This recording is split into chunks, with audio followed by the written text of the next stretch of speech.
That's my baby. I'm dying. That's my baby.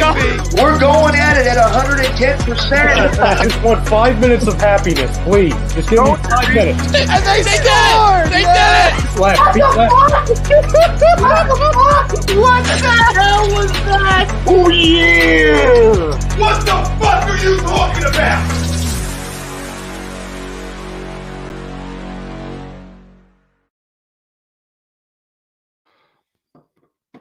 Hey fam, what is up? We are back for another episode of the Weekly Roundup. I'm your host, as always, Steve Rochelle. Zach Bird will be joining us here momentarily. Got a fun one lined up for you guys. Gonna talk some NFL draft, post-mortem. Let's get everyone's thoughts. Let's see what your grades are. Let's see what you guys feel about your picks for your Eagles or whoever your teams are. Let's see what your thoughts are there.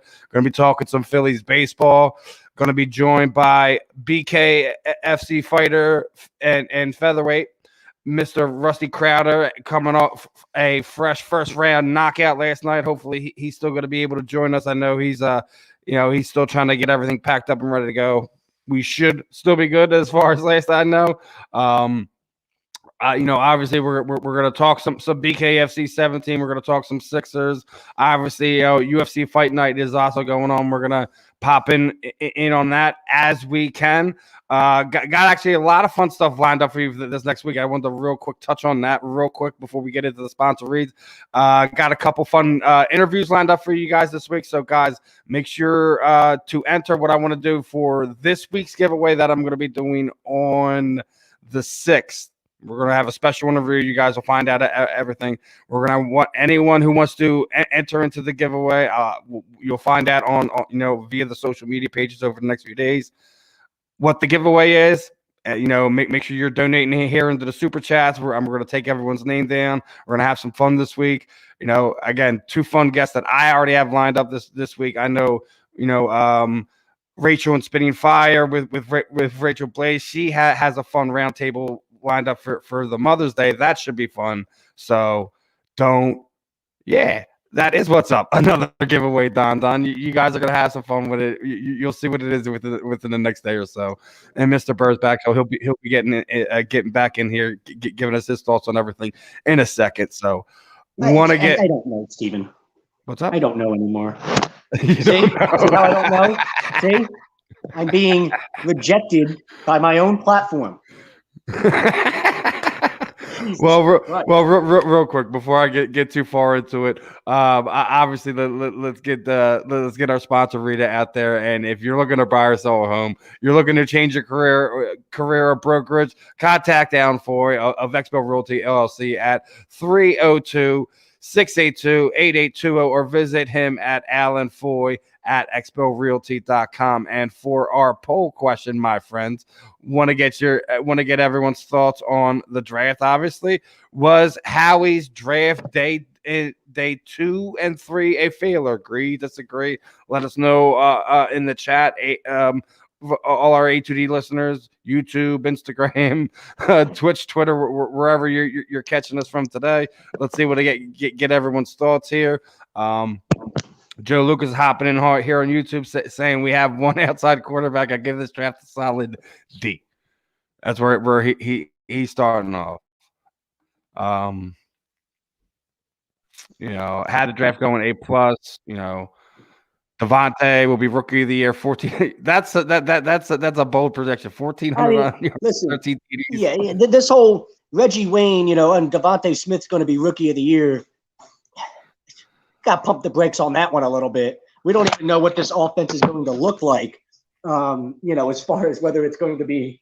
Listen, obviously this is me and you. As far as like a pass happy enough offense, we have no idea what who's going to be. Obviously, this is our first chance to kind of really react on the picks. So obviously, we obviously love the pick.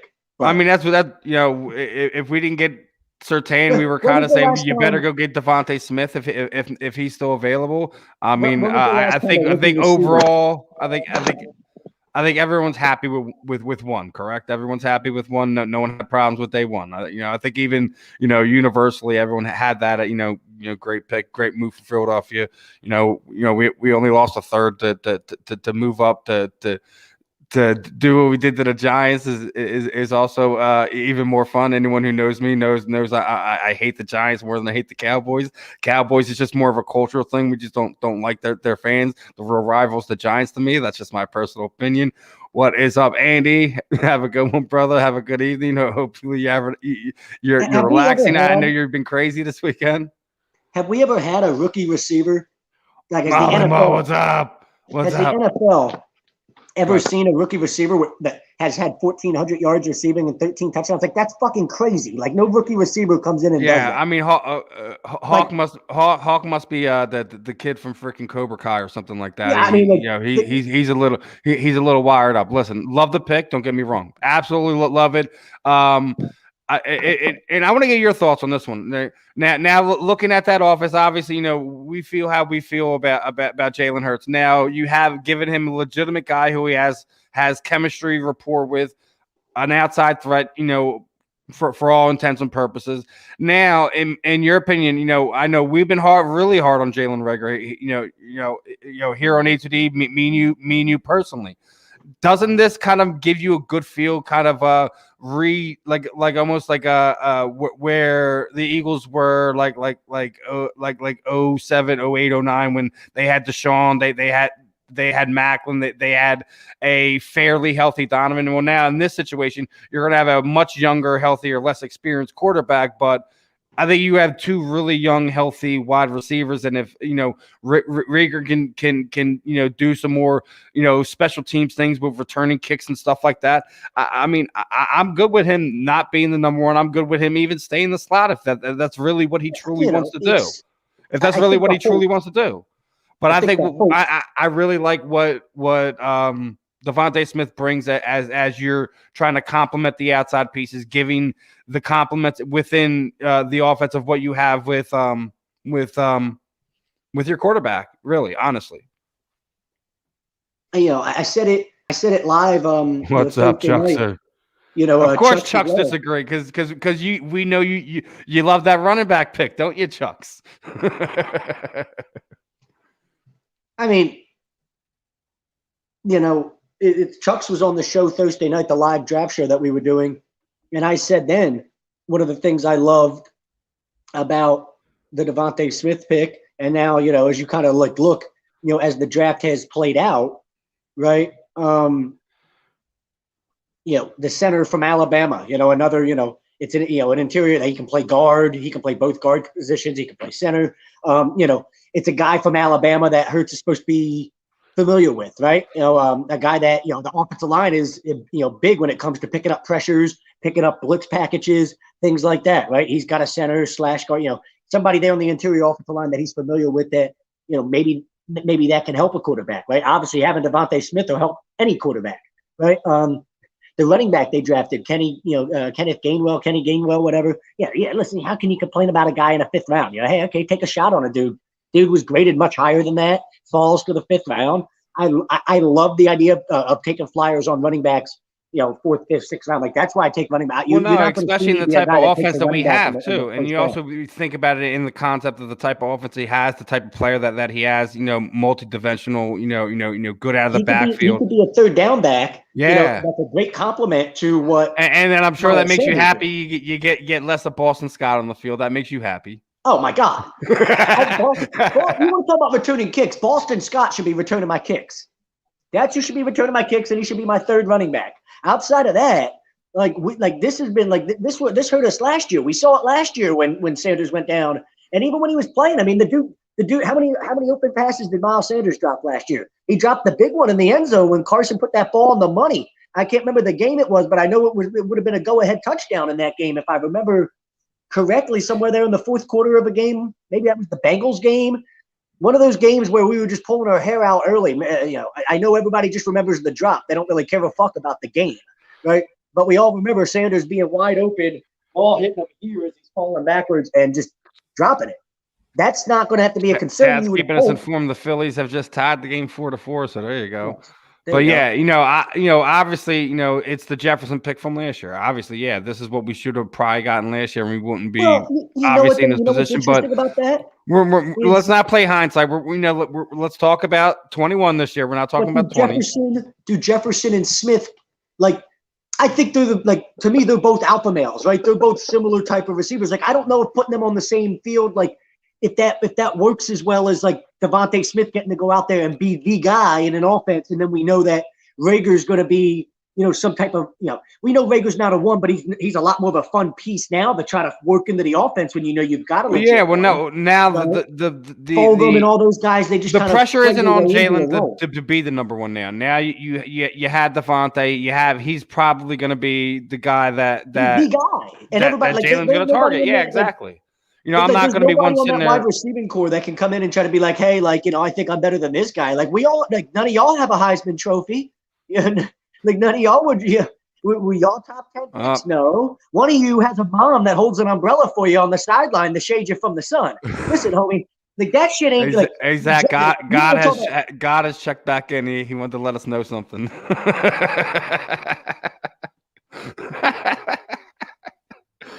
Oh man, whoever's running this count, appreciate the lace, my friend. I love it. Anyway, I was right in the middle of a rant too. I was about to get going.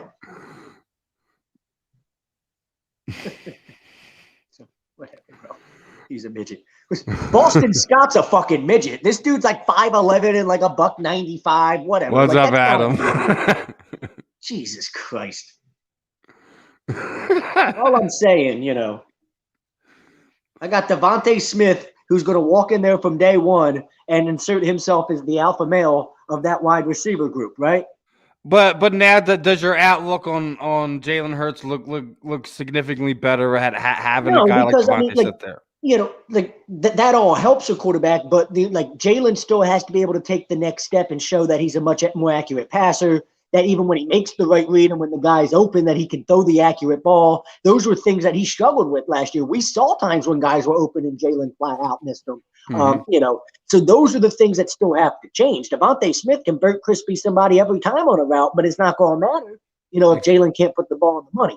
But I love this idea of going out and adding all of this because this is what you're supposed to do for a franchise quarterback, right? You go surround him with weapons and maybe even weapons that he's familiar with already to help accelerate the process, right? So he's got no excuses now for me.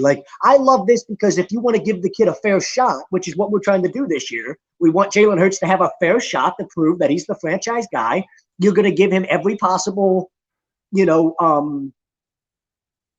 there's now no excuses, right? He's got the number one receiver. Okay, so let's move past one, right? Let's move past one because obviously that's part of our poll, and as God's checking back in here, he's informing us that the head scout was not happy with pick 3.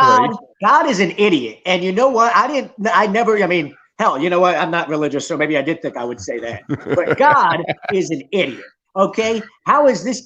Did you guys not know what was going on? He was mad. Tom Donahue was mad because the Eagles had the 70th pick or 80, whatever the pick was, yep. And then they traded back the 70th pick, and then they traded back a few spots, and it turned there were some guys at 70 that how scouts are, that's how he said he was going to rely on the scouts this year, and the scouts are okay, you better, right? And they had guys they wanted. What's up, B-Dub? They trade back. Those guys are off the board. You take somebody else. Yeah, I think they're more mad at the fact that, damn, we could have had the guy we wanted at 70. We thought he was going to be there at 73 or whatever it was. We traded back and he wasn't there. But that doesn't mean they hate the Milton, the Milton Williams pick. That doesn't mean they think that's a bad pick. I don't know if I can be upset with a pick like that in the third round. He's an athletic specimen, right? He's a physical freak. He put up big numbers. People are caught up at the school that he played in. I don't really give a damn. It's whatever, It's a third round pick. You like a guy athletically. You think he fits into your scheme very well. I think this is the other thing that people Bill's here with a story. So I get there was Shitty's pick and absolutely pissed about 34 center that went through. Yeah, that concerns me. Injuries concern me with the center. Well, but here's the thing. I get that. That's the other thing I get. That people are upset about. Like you take a flyer on him there when you could have probably gotten him later on when you're wheeling and dealing and making things happen. Look at Bill over here spitting. Look at Bill over here. Bill over here. He's a big Kenny Gainwell fan. Only player in the country 2 years ago. He didn't play last year because he had a death in the family from COVID, so he opted out. Only player in the country, though, in 2019 that had over 1,000 yards rushing and over 500 yards receiving. And I believe he had like 1,500 yards rushing and 700 yards receiving, something like that. So, I mean, you know, listen. Whether the Bryce guy's checking in with a D plus. Like everyone's thinking it's just below average. I think what it is I think people got upset. I think people got upset about the run of the defensive tackles. Do you think that's fair? That's a fair assessment of what we're feeling from the fans tonight? I can understand more people being upset about the center being picked at 37 than I can about the defensive tackle in the third round. God is still upset.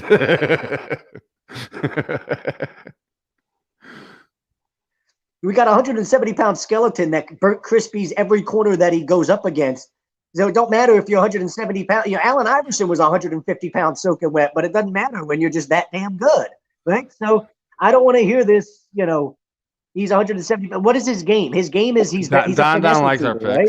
Don likes our picks. He's not Terrell Owens. He's not going to come dominate somebody at the line of scrimmage, right? Like as far as physicality, he's just going to beat them off the ball, run a better route than any quarterback can cover. Yeah, they're all good picks. I'm with you, Bryce. Smith, Gainwell, Stevens, those are good picks.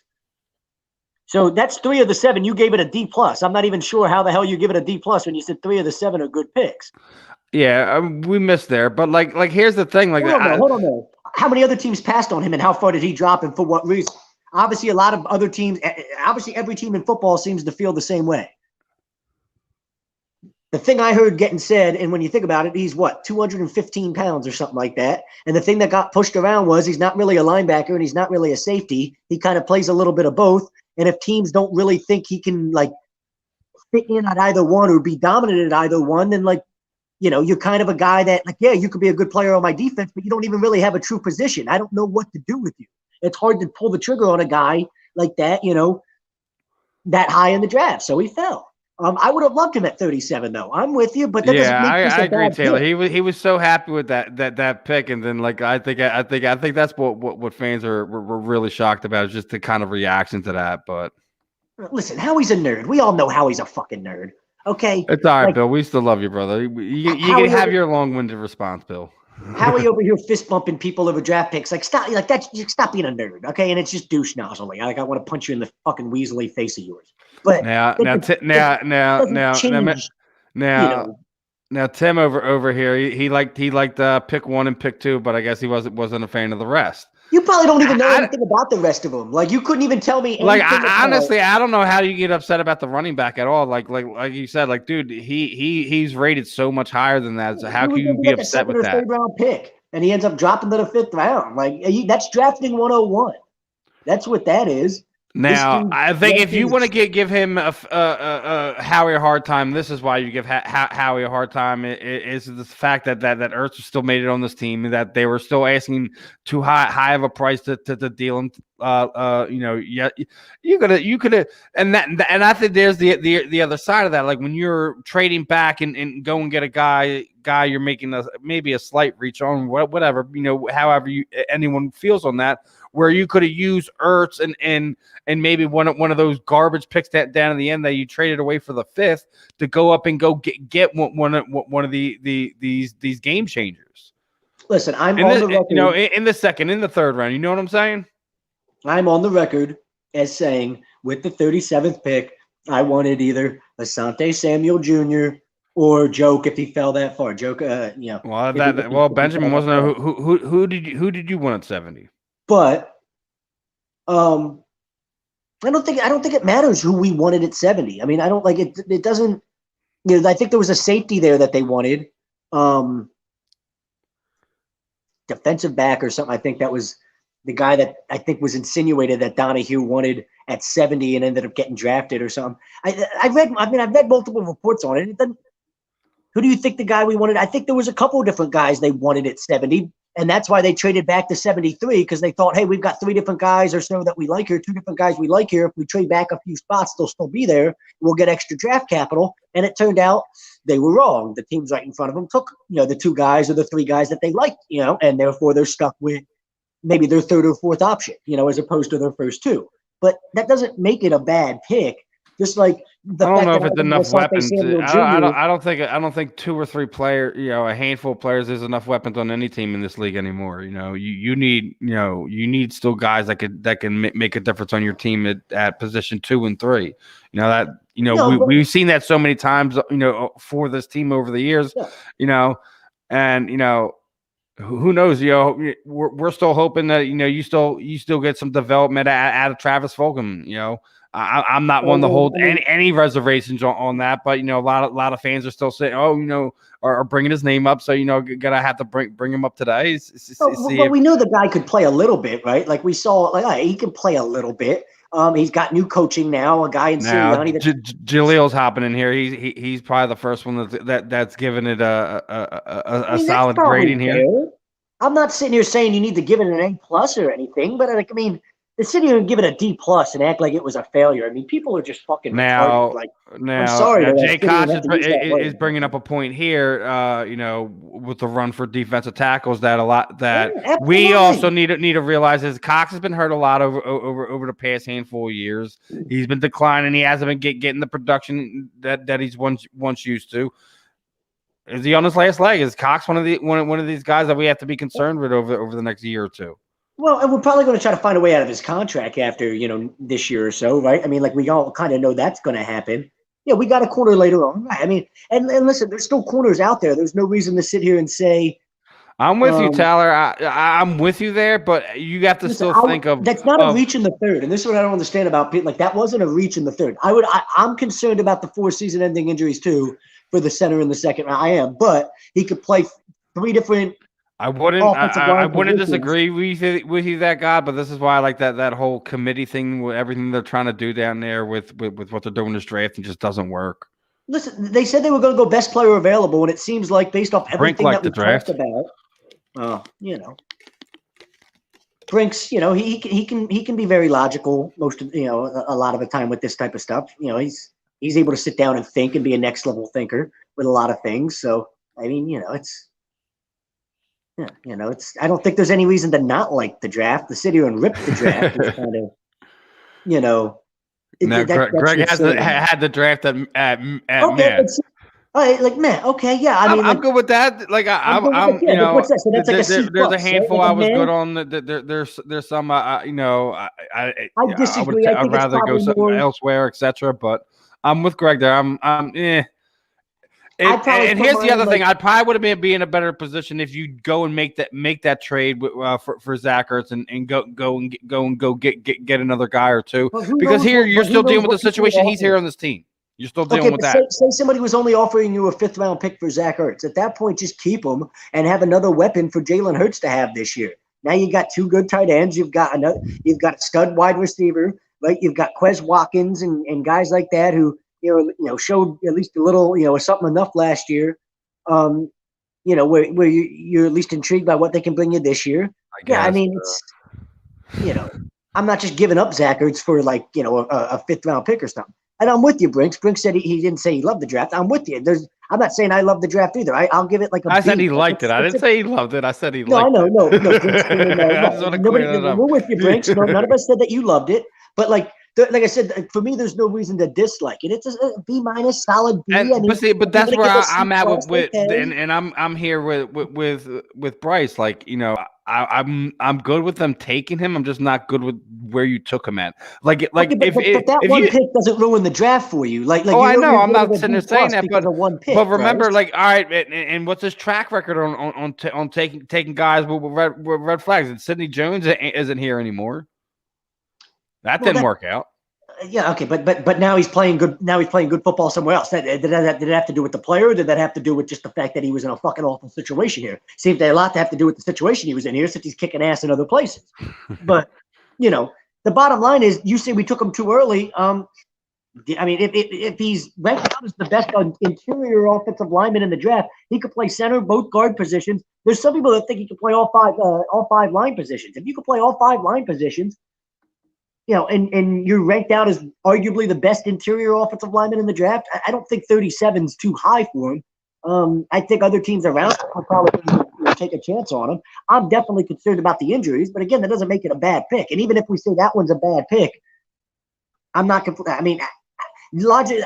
Explain to me how we can complain about any of the other picks? Let's just use logic here. The dude that said we reached on the defensive tackle in the 3rd round is smoking crack. He's got no idea, anything about the kid that is a prospect. Like if he thinks it's a reach, it's a 3rd round pick. What are 3rd round picks usually? Got some upside. We really like the kid's upside in athleticism and some of the things he does. Nobody's saying he's going to be a superstar, but we like the kid. We reached on it. What the fuck are you even talking about? You don't even know who the kid is. He played at Louisiana Tech, and you probably never seen the kid play a fucking lick of football. Right on, bro. Right on. Yeah, that's the other big thing with this. What's that? Brinks, again, using his head here, the Dickerson pick. I think he'll settle in at guard, making it. He could. We'll see. And then maybe transition to center when Kelsey with that. But the fact that he's got the versatility, when we saw how banged up the offensive line was, he's a dude that can play all 3. He can play 3 or 4. Looks like we got a Jags fan in the house. Got a Jags fan in the house. There you go. But yeah, the other thing we haven't talked about is we got those 3 first-round picks next year, and we're just sitting pretty with that, right?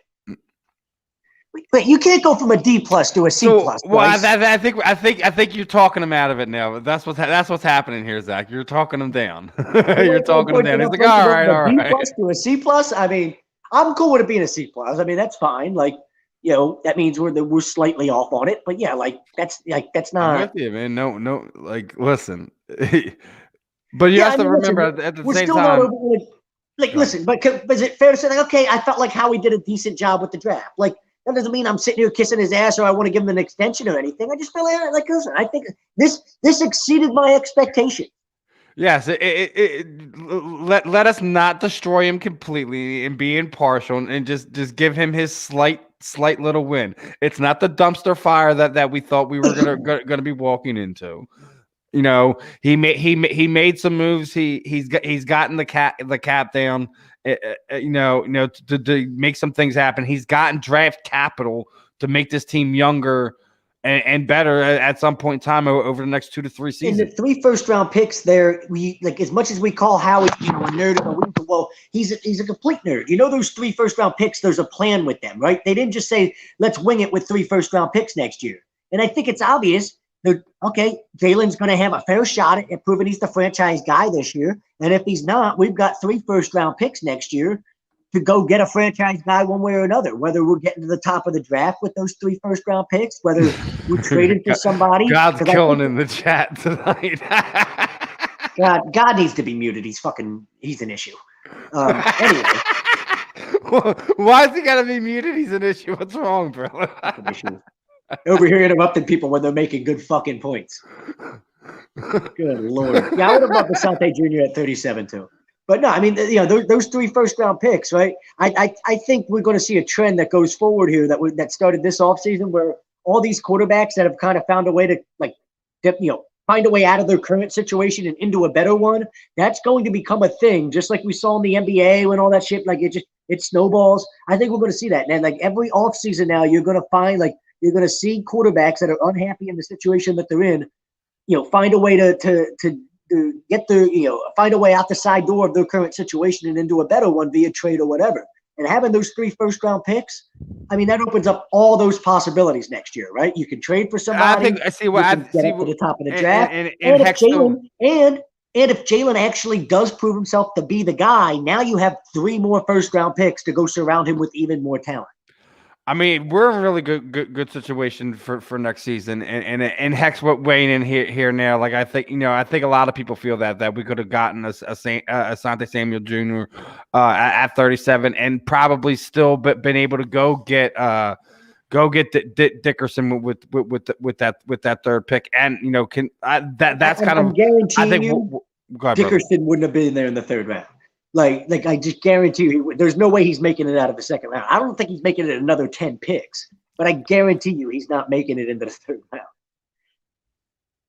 But yeah, I'm with you guys. I'm on the record as saying I wanted Asante Samuel Jr. at 37. I wanted him, but that you guys, like, people can't separate. Well, that's the guy I wanted. He should have been the pick. That doesn't make this a bad pick. That just means it's not the pick you wanted it to be. Listen, again, we're pulling hairs out of it already, like at it right now. Like, listen, we needed help on the offensive line. He was a way above graded talent at there. As much as me and you were clamoring for the cornerbacks, we want the cornerback. The guy we got in the fourth round isn't no slouch either. No, again, another guy. Like, how can you hate that pick? Like, you know what I mean? Like, nobody knows nothing about the kid. He's a fourth round pick. Like, if he doesn't, like, if it doesn't become anything, okay, whoop-de-doo. But I mean, like, I like the kid as a prospect. He had like something like 19 passes defended or something last year. Like, that's a lot of passes, like, to like be able to knock down and get your hands on and actually disrupt, and like that's pass breakups, right? Like 19 of them. That means you were thrown to a ton and you made a ton of plays on the ball. It's okay. Like, coach him up. Let's see what he's got. I'm not a big fan of the fact that he's from Texas Tech because they don't really play much defense in the Big 12. But, that could also mean that he flew under the radar because they just, nobody thinks that a guy's any good. They are absolutely signing on free agents or undrafted free agents already. I believe I just seen, Calvin Bundage already signed with the Steelers already agreed to terms with him. So there's guys that they're on teams' radar that went undrafted. For people worried about cornerbacks, it's possible that the Eagles are going to find a way to be able to sign one of these guys that's out on the market, a Steven Nelson, a Casey Hayward, guys like that. It's possible that they're going to make a run at somebody just because. Yeah, heck, Brandon is getting old, but I don't think anyone they got in this draft is going to be replacing him or taking any playing time from him. So that's kind of irrelevant there. Yeah, but again, who cares?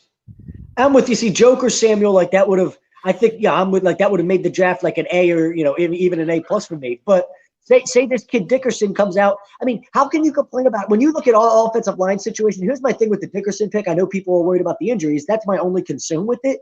But on the offensive line, I don't know. We've seen Jason Peters play with torn biceps and shit, right? Like, I don't know. I'm kind of torn between the injury thing. But when we've seen how much injury issues we've had on the line, how can you complain about a guy that can play all of the offensive line positions?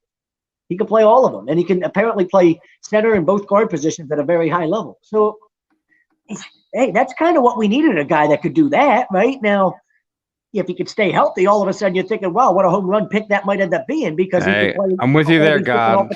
Micah Parsons, who I wanted to, but I'm going back. You're going back to the first now, and we're past that, God. Come back to us. You think a major fail? I mean, we already know this. Listen, Zach, everyone here beating on this drum forever. We want that stud linebacker. It's not going to happen. Not with this regime. Here's what people aren't understanding. We can disagree all we want. The team likes their linebacker core. They like Alex Singleton. They think they found. Actually, if you look at it, like they're not in a bad position in the linebacker core. I agree. I don't think they're in a terrible position. They have depth, and I think that's what people don't understand, right? T.J. Edwards. Alex Singleton. Bradley Taylor, the third round pick from last year. They just drafted another one this year. Like, they've got 5 or 6 guys, I think, that they feel like, hey, we at least like 2 or 3 of these guys enough where they weren't going to go spend a high pick on a linebacker. I can disagree. And Hex weighing in on the young defensive tackles and defensive ends with having guys like Cox. Listen, absolutely, I'm not going to disagree with you in any way with that. Imagine if you get Cox on the field at the same time with that rookie, that third round rookie. He's going to be able to go out there and eat. I mean, like, they're going to focus all their attention on Fletcher Cox, and you're going, hey, go have at it here. Like, go show off. You're going to get one-on-one matchups and go see, go show what you can do in the league. Like, that might give him a chance to really, show what he can be as a player. The fact that he's able to line up next to Fletcher Cox on a consistent basis. Yeah, but there's so much attention on God, Fletcher. going back to it, the other reason why that defense was so bad is because they were on the field so freaking long last year. Because I mean, defense, and they're not saying they were at their faults last year, but listen, let's put that all on that. Let's not forget about that. Was the defense really that bad last year? Like, I mean, we were. I just thought that they just get kept. They were just getting kept on the field too much, and they were getting brutalized with long drives. Yeah, I mean, go back and remember that. Like their problem was that they would have guys in these situations, and they would go and convert these situations. They'd just keep drives going, and it would kill them. Yeah. There was a lot of back-breaking plays that kept drives going in too many games. Yeah, where they should have gotten off the field and had a chance to still compete for the game. But yeah, they were bad. But that was just as much on that offense too. Yeah, well, it's I mean, he's acting like we were going to be like we have no talent defensively. I mean, were we good? I mean, no, we weren't. We probably weren't. I think that's fair. I think this team is looking 2 years ahead. Sure, of course they are. Of course. Especially the fact that with the draft capital they got next year. This is a figuring everything out year. You figure out if Jalen Hurts is your franchise quarterback. You figure out which of these receivers, all of these young guys outside of Devontae Smith, are going to be on this roster moving forward. I think that's fair. If Dickerson's healthy and ready to go, for OTAs and everything like that, he should be the starting left guard at the start of the season. That wouldn't surprise me. He's probably better. I wouldn't be surprised. I would try to pencil him right now as well. If he's healthy and ready to go, sign me up. Yeah, that's my could you he's going to play over Nate Herbig or seriously, is this idea that like I said, but what's the hate about him? Listen, you're taking guys late. I told you somebody was going to hate on the fact that he was from Louisiana Tech. How do you take a guy from Louisiana Tech? Because you haven't watched a lick of goddamn football. You're like, all you watch is the big, the top 25 programs in the country. You have no idea what Louisiana Tech football even is. And how do you take a guy from? I'm not sure if he did, Jerry. It's just ridiculous. I don't know if he did or not, but yeah, I was about to say I don't know about that one, Jay. We're still doing this. Steve McNair literally played at Alcorn State, and the dude's a borderline Hall of Famer, and we're over here still questioning him about how can he take a? I don't want to not just that, we've seen guys from ridiculous obscurity school, that doesn't matter. If you're good, you're good. Sometimes you get the chances, sometimes you get the scholarship, sometimes you don't. Sometimes things happen in life, Sometimes kids don't start playing football until their junior, senior year of high school, and they only get a scholarship to college because you're 6'4" and you're 270 pounds and you're a fucking physical freak. And then we coach you up when you're here, and all of a sudden you turn into a football player.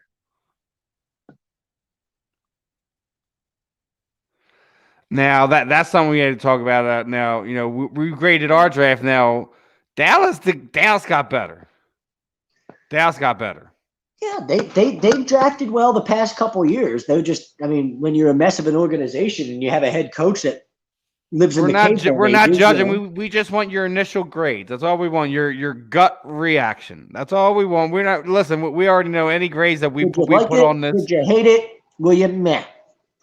Where you feeling? What were your feelings? Like I said, I wasn't thrilled at it because Me, you already know how I feel. I wanted some back end depth, but listen, we all know what this team's built on. It's built on the lines.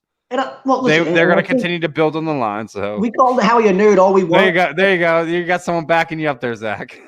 He does. Yeah. This dude, he's been sipping too much of the holy water.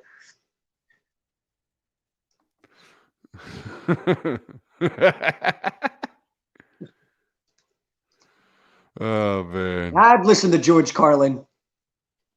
Religion is all a bunch of bullshit. Oh man! You ever heard that joke that I think the guy's name is Kyle Neese. He's a comedian. Yeah. And his joke is that he's like, what if instead of God and Adam and Eve and that's how they discovered Earth? What if God got here? What if God was the first person that got here and it was already here, and then somebody showed up after and was like, hey, did you create all this? And he was like, me? Oh yes, I did. I did. This is my invention, but it was already here and it had been here years before and longer. And he just took credit for it. And now we've been reading this bullshit myth in the Bible for how many generations? Listen, man, we have fun with all our fans on the platforms. Look, Jay makes a great point. Watson, with all of this shit going on, even if he gets cleared of it, All right, his all right, trade all right. value. God, leave the going way wine down. alone. Leave the wine alone. We are not trading for Aaron Rodgers. We don't need Aaron Rodgers. Aaron Rodgers will get traded to the situation that Aaron Rodgers wants to get traded to. How about this for a fun little situation? You want to play like some fun and games here, Steven, real quick? Yeah, let's have some fun. What you got, brother? Okay. What you got? Russell Wilson wants out of Seattle, or we hear every offseason how he wants out of Seattle. We're back on Aaron this one Rodgers again. wants out of Green Bay, and Aaron Swap Rodgers him is out. a West Coast kid. Yeah, and they made when Russell Wilson played college football at Wisconsin. Maybe we could make all this work somehow. And Aaron Rodgers for Russell Wilson and everything would play. Wouldn't that be fun? I'm telling you, this is the type of shit we're going to start seeing. Next offseason, watch. You're going to see the same type of shit, even maybe more. It's going to be like every offseason now. We're going to see 2 or 3 quarterbacks get traded. Okay, man. The Negadelphians here. We are the worst team in the worst division, and after the draft, it did not change. I'll tell you what, this might not be the worst division anymore. You might have. I actually agree with you about us. I still think we're nothing better than a 5 or 6 win football. I don't team. agree. I don't disagree with that, Jay. Pedigree says a lot. Also, the same thing for that kid from TCU that we drafted in the 4th round, the cornerback. He comes from a family of athletes. So if not for nothing, this kid, he'll be ready. Listen. I as much as I like Asante Jr., I also heard a lot of football people that I at least respect the opinions of say that they think he could grade out to be nothing more than a slot corner in the NFL. Like if he's going to be successful in the NFL, he's going to have to be a slot corner. So it depends on what teams felt about him and who had him graded where and what they felt like he could be. But if you didn't feel like he could play outside, it would be hard to spend the 37th pick on him, right? It's not like there wasn't question marks there. I like the kid. We obviously love his daddy, right? And and you think that no matter what, the kid's undersized, the kid's that he'll figure all that out because look who daddy is. But it doesn't always work out the way that we want it to. I think we fell in love with that pick a little bit too much at 37 because of daddy, right? Like, ooh, daddy played here. Ooh, it'd be so awesome to get Junior to play here. And you fall in love with the idea of a pick that maybe wasn't really that realistic to begin with. And did we ever really hear anything about the Eagles even being connected to him in any way? Because I didn't hear a single word. I think it was just a pipe dream on our part. I think it was a self thing. You know what I mean?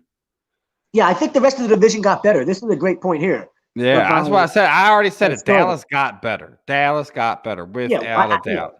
We got better too, I think, but I still think we're a 5 or 6 win team. But Dallas could try. They could come close to winning 10 games if Dak's healthy, right? Washington's, I think, better. They've obviously got their quarterback situation. Fitzpatrick's going to play quarterback for them, which, hey, good for him, right? They might be that might be all they need to be able to go win 10 games and win the division. And I think the Giants are much improved.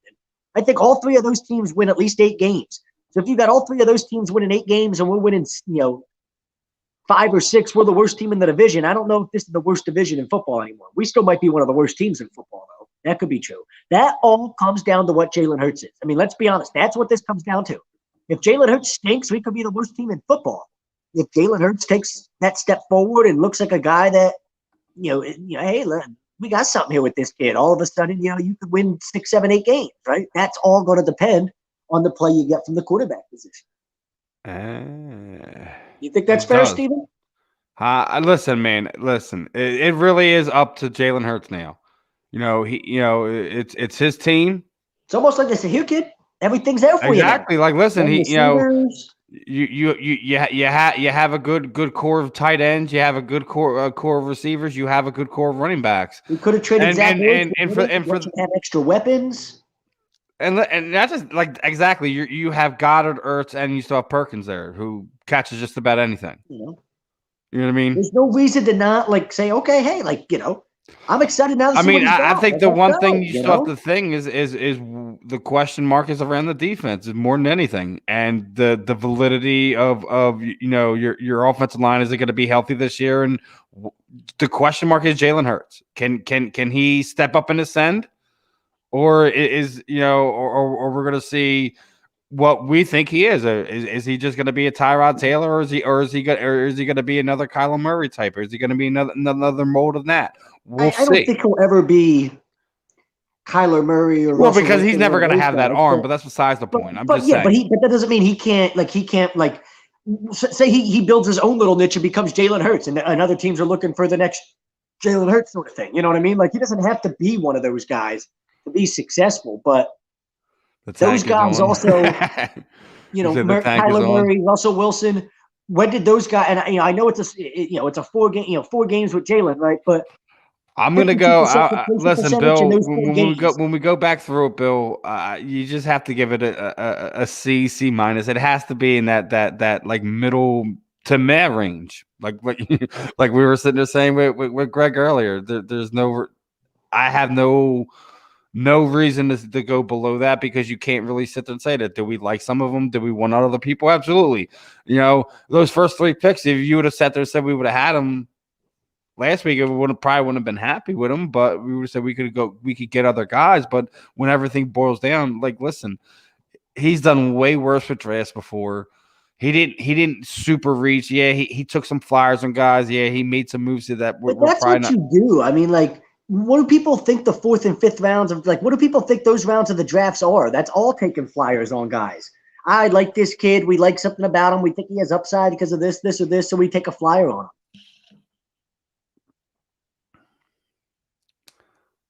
Yeah, I mean, like, I give it a solid B. Like, I don't have a problem with it. Like I said, I would like. You just kind of, I think it's more of what we're seeing from the fan base than what we're seeing from, people who have their heads at least screwed on semi tight. And we know there's a ton of idiots in this fan base, right? And I had one of my older brothers told me a long time ago when I was a little kid, Stephen, when I was just a wee little lad, he told me never underestimate the power of stupid people in large groups. And we've got a lot of stupid people in this fan base. It's a very large group of them, and they're very powerful because of it. But, they're idiots, and they should be treated. I'm with you, Larry. Not just even training camp until you see until you get a feel what this team is. Yeah, that's like, people are acting like this is a whole new coaching regime too. Like, what I mean? Like, people acting like, oh, like this idea, like, oh, the same old shit. Like, this is a completely, like, Jalen Hurts completed 52% of his passes next year, and who are we to say that wasn't because of the? Who's to sit there and say the team doesn't already? Who's to sit there and say that the team doesn't already feel like Hurts is the guy? If honestly, if they didn't feel like he was the guy, they would have made a move.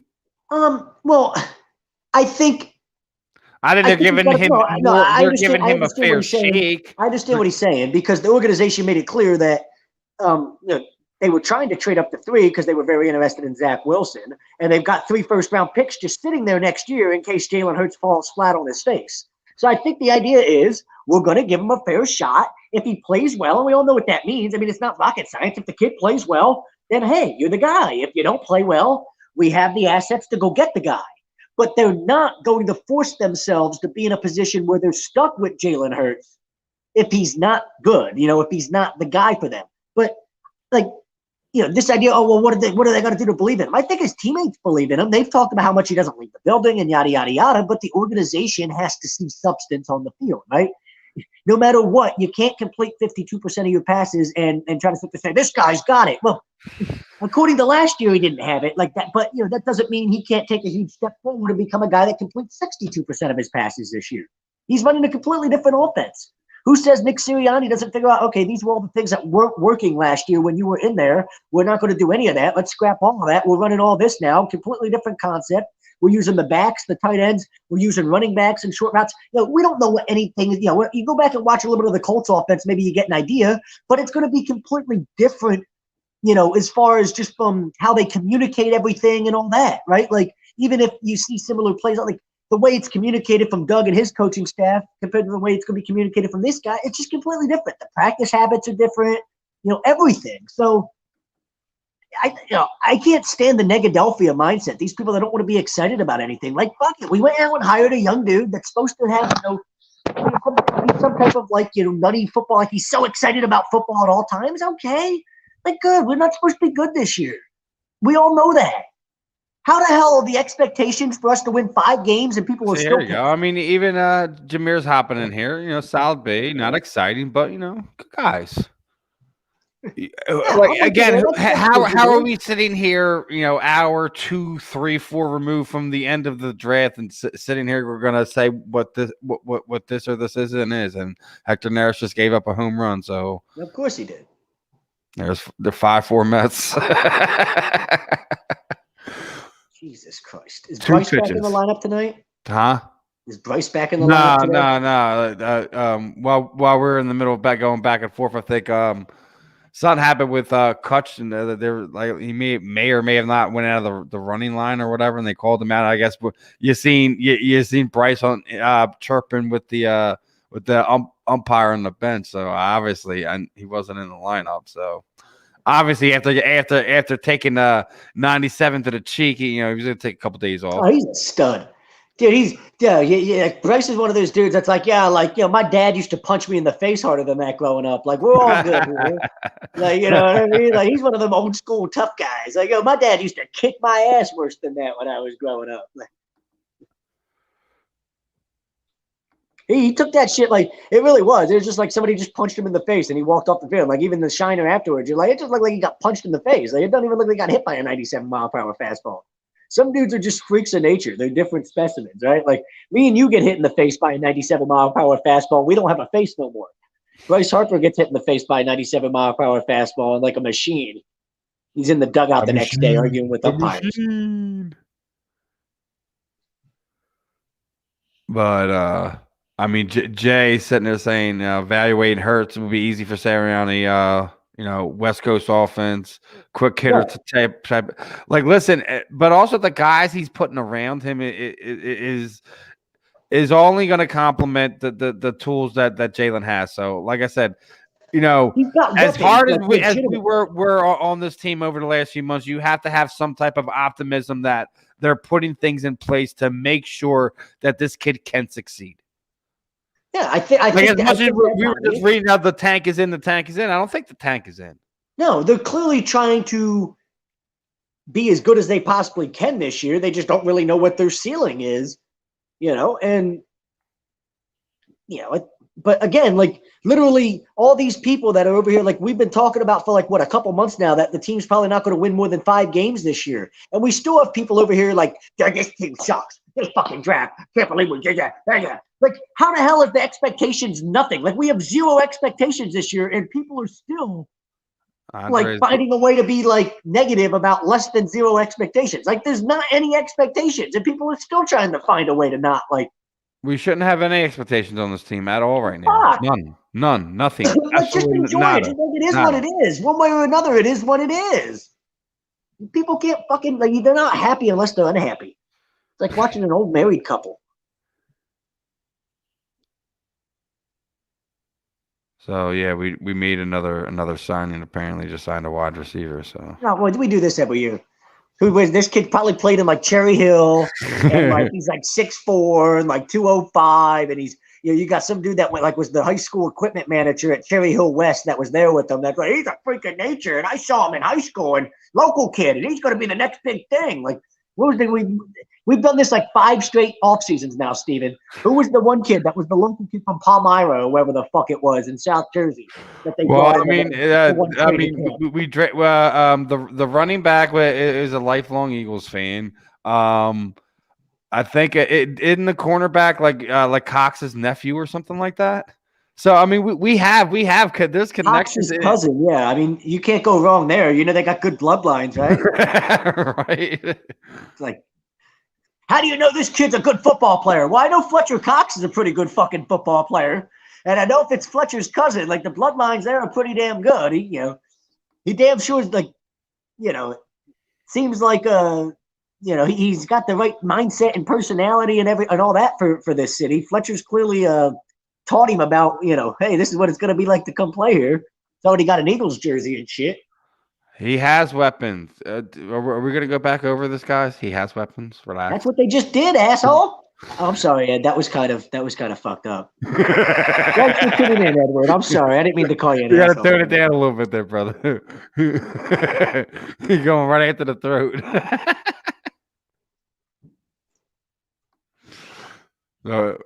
We got some Cowboys and Eagles fans going back and forth from the chat. LBE Leighton Vander Esch. He's a good player. I like him. Why are we literally having this argument in my chat room though? This is my chat room. You hear me? I don't feel that. Like I hear we're going back. Why, Jason? Why? Why are they wasted? Another guy that's like, oh, you can't draft a kid from Louisiana Tech. Watch, I guarantee you, he's going to say something about the fact that he played at Louisiana Tech. You ready? I'll give it like 2 minutes. Price is hopping in here.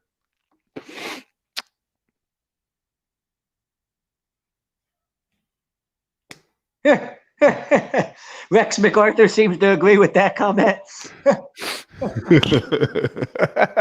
That's what I've always compared the Eagles fan base to. All right, so obviously, we've been beating on it, for almost a good hour.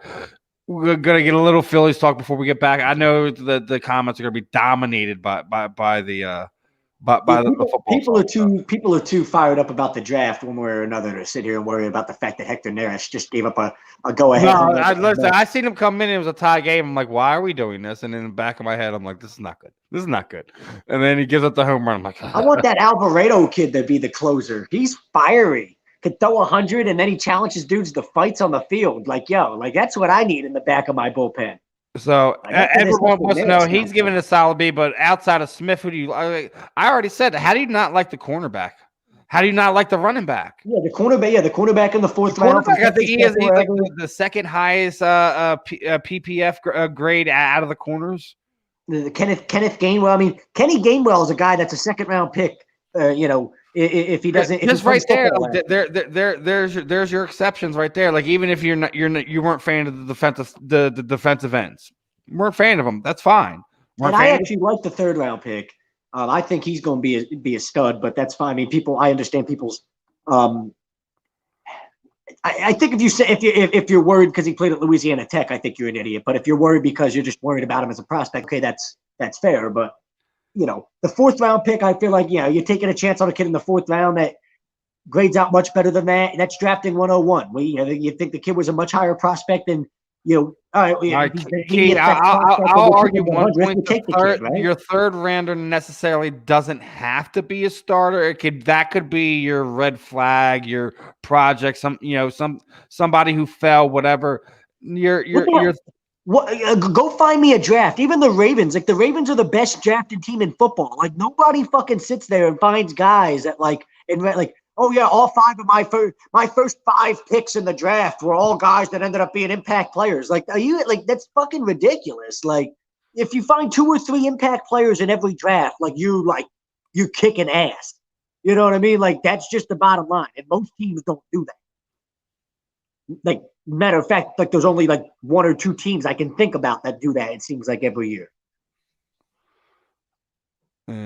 Nappy's up. your favorite batter, Nappy's up. Can we pinch hit with JT? Can Bryce put on a helmet and pinch hit? Well, I mean, it's bottom line, so technically, if you have that's just coaches talk. I mean, at this point, I believe when he refused to name him the starter, I thought, well, maybe there's a chance we draft Justin Fields at 12 or something if he were to free fall. Listen, that was my absolute terror. When the quarterback started falling, and then you heard the Eagles move up. I'm like, you could just see it coming. You're like, here it comes. I'm like, no, he's gonna see the quarterbacks are falling. He's gonna start the quarterback and factory nonsense. I was almost hoping it would happen just because I was going to be so excited to see how triggered all the people in the fan base would be by it. I was I'm going to be so entertained by how triggered they are. It's going to be so much fun.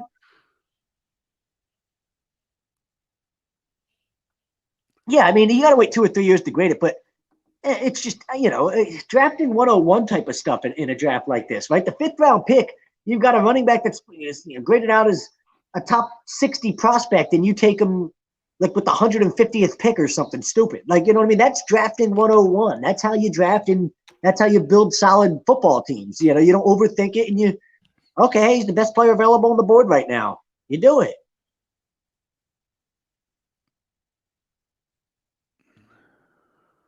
Look, MacArthur, he said he loves the Dickerson pick.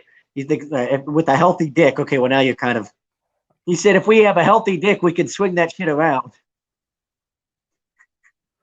Gainwell was a steal as well. I mean, I'm with you, Rex. As men, we all love swinging our, we all love big dick swinging, right? Really swinging that shit around when we have to assert our authority, but I'm not real sure what that has to do. Like, please, this is all we need. We already had Big Dick Nick. I don't need any nicknames for this Dickerson kid. Like Big Dick Energy. I thought it was funny because you seen people finding pictures of Dickerson and Smith, and I think I seen somebody put out they put it together with the Lion King thing with Simba being held up and stuff like that. I'm like, you guys are already starting on this.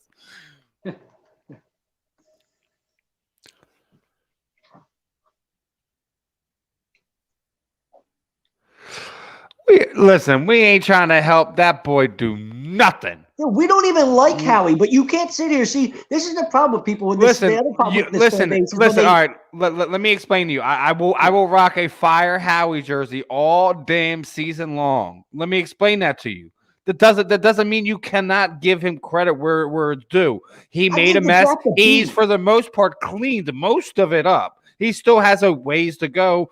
He has not gotten any additional love over here or safe from any wrath or fire from me, from Zach, from anyone here on 8 today. So no. We're still on the Fire Howie bandwagon. We will fly that flag loudly and proudly. He needs to go. We understand this. So if Devontae Smith becomes a great player for us, if Dickerson or the third round pick or the corner or the running back, right? So there's 5 guys. If two of those other four become good players, you've got 3 guys in this draft that you hit on. And that we just talked about how if you can hit on 3 guys in a draft, right, that's like it's an A+ draft. I mean, so we feel like Devontae Smith's a hit, right? I mean, like something crazy would have to happen for him not to end up being like a star, right? So that leaves out of Dickerson, Milton Williams, the Texas Tech cornerback, Fletcher's cousin or whatever it is, and then Kenny Gainwell, right? Those 4. You're talking about we need 2 of those 4 players to end up being impact players on this team, and you've already got a very, very successful draft. And we're not even talking about any of the other depth, players that were picked after that who you never know what could happen with any of them. Just saying, like, I don't like Howie either, but this is one of the other things we do in this fan base sometimes is that the minute that we start hating somebody, we can never stop. How there was nothing. All right, listen. Was there any? Did he go with his tendencies this draft or no? I mean, I wouldn't say he was predictable. I mean, you could probably say 2. I'll give you 2 and 3. I'll take out 2 and 3 and tell me he's still predictable. First of all, I don't understand. Like, do people not understand that you win in the trenches in the NFL? Like, I know people think, like, I get it. It's a passing league now and all that. You still win up front. You still win in the trenches. Good offensive line play and great defensive line play. That's how you win. How good are the Rams because of Aaron Donald, right? Like, you still win up front on both sides of the football. Just a real quick program. I know Rusty just messaged me. Will not be making it. We're gonna have to reschedule that one. Try to make it happen. He fought last night. It gets crazy sometimes after fights. He agreed to it, but it happens. You know how it goes. There's too much other stuff to talk about right now, Steven. You see the people. You're like he wasn't coming on. I wasn't letting him come on. Steven, but the people aren't going to let it happen. The people aren't letting it happen. Luke, with no tight end picks, I think it makes it clear that Ertz is probably. But real quick, just want to give some sponsor love out there, real quick. Well, real quick, Zachary. So we're real quick. Obviously, this next segment is brought to you by Body Check Wellness. They're a brand of products for topicals. We got everything over here at Body Check Wellness, from gummies and everything else in between. Make sure you're using this code because that's going to be all part of some of the additional things for our giveaways that I'm running this month. I'm going to try to restart that one up this month. Anyone who's using that code for A2D with your purchases, send me a screenshot. I'm going to add you into some more of these giveaways that we are doing. I'm going to have some more fun when we get back into it, brother. Let's have some fun. Are you quiet now? You just going to say nothing? Well, no, I was trying to get my girlfriend to bring me a Gatorade. I needed the wifey. I needed the wifey to do something for me, Steven. You know how that goes. Oh, I know, man. I know. We'll see. Listen, when I'm on here, I don't ask her to do nothing for me. Yes, man. I agree with you. You can situate yourself. I agree with you, Jameer. All right, so who do you want to? No, go ahead. Go ahead, bro. Who do you want to see playing over the other side? Well, when he says I predict we'll sign or trade for some vet, I agree. I think we're going to find a way to sign for one of the defensive backs on the market at the moment. Casey Hayward, like I said, Steven Nelson's available. There's a few other guys in there. Steve Buscemi's son. That's funny. I like to think of myself more as like if Shaggy from Scooby Doo and the brunette chick from Scooby Doo had a kid. It's a funny reference, but no, yeah, I think he's a little bit off. He's not as frail as Steve. Get out of here with that. But yeah, my face isn't as frail as Steve Buscemi. No. Yeah, like exactly. I'm a lot prettier. Let's be honest. I'm a lot prettier than Steve Buscemi. I mean, let's come on now. Let's be honest. They don't be insulting me like that. Somebody told me I look like Jared Leto. I guess Jay's not happy. He wanted that tight end, and looks like he's going to Washington. So John Bates. Kid from Boise State. I'll tell you what, I'm a names guy, and that's not like John Bates sounds like he's like a guy that should be selling me a car, not a guy that should be playing in the NFL. I'm not real sure if I'm sold on this. What's up, Prism? Prism. How about this, Prism? Since this is my show and I'm tired of answering fucking questions, what do you give the Eagles draft on a grading scale of 1 to 10? Does anybody knows how we address that?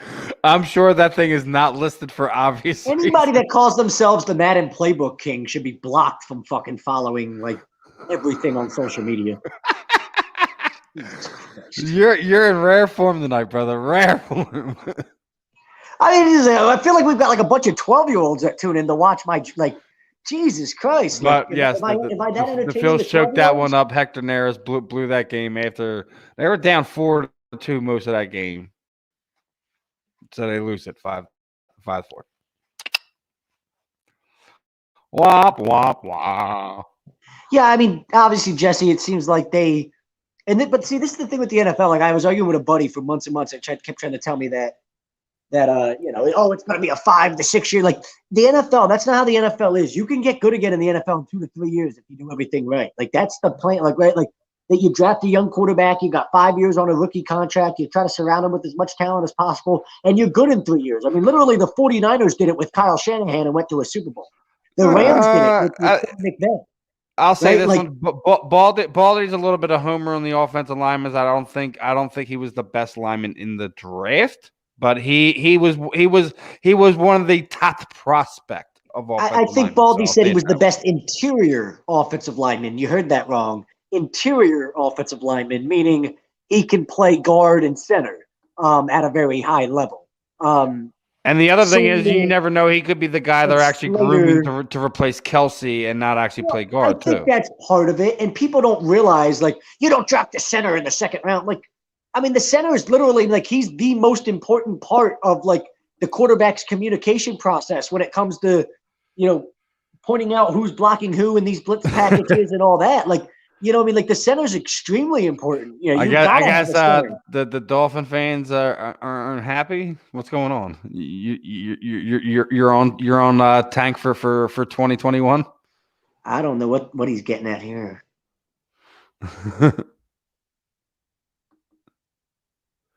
Oh, and Madden Playbook is here for you. He's not happy. Okay, you don't draft Landon Dickerson. I mean, okay, so I'm with you, and I wanted both of those guys, Joke and Asante Samuel. That doesn't mean this is a bad pick. Why can't all three of them be good picks? because you'd rather have one of those two that makes this one bad? No, that just means it's not the guy you wanted it to be. It doesn't make it bad. Listen, I'm with you, and we have to curtail ourselves on that because there are guys that we absolutely do.